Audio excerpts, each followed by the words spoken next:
Alright, we are back for another video on this Corvette. Today we're going to work on adjusting the parking brake. So, I'll go here on the inside and show you what's happening. So, I just replaced all the brake stuff, I replaced all the parking brake stuff, and after driving, I was able to pull the parking brake up and it didn't stop all the way. So what happens is, the drum pads for the parking brake need to be burnished in. And when you're rebuilding it, you set it so it makes contact, so they basically will kind of burn that lip off at the very beginning. And you always got to come back and readjust it afterwards. So basically, I just didn't have it tight enough when I did my test drive.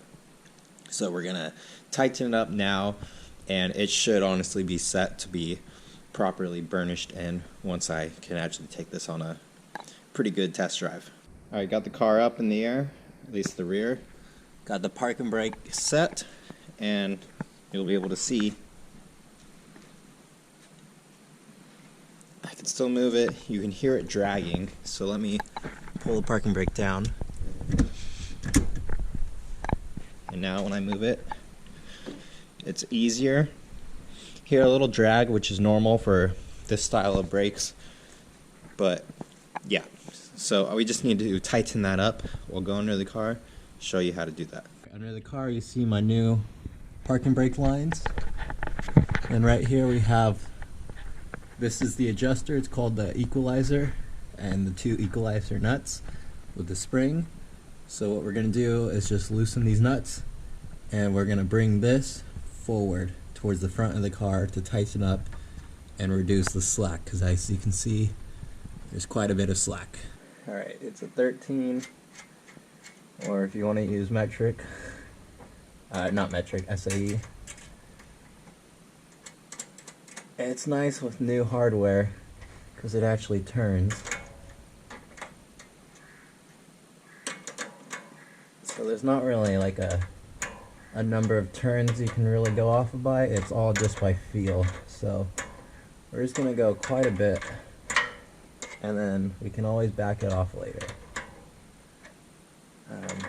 The only thing is you don't want to be too tight and then drive, because if it's too tight and there's no slack at all, it will drag and you'll start smelling your brakes.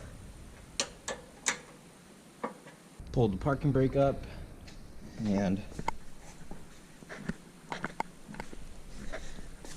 if you can see,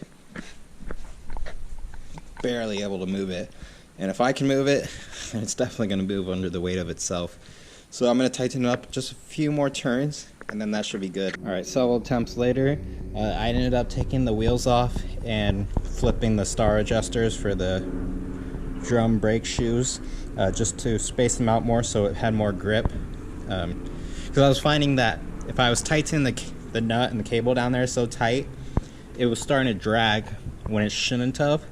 So I adjust the star nut adjuster, and just a quick tip, all these should be installed with the wheel on the right side, so you just lift up to tighten, down to loosen, no matter what side of the car you're on.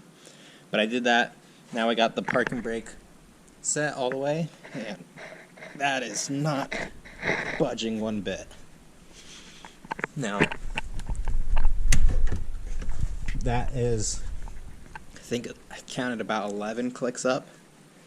I can't remember the exact click number that the factory recommended, but whatever works, works. It's one of those things. It spins freely without the parking brake up, so we are good. This is perfect.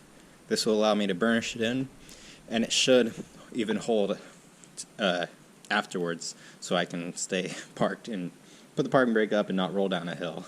Alright, that's a quick little video. We adjust the parking brake. Everything's all good. It's ready to be out on the road, basically. Still got some stuff to do.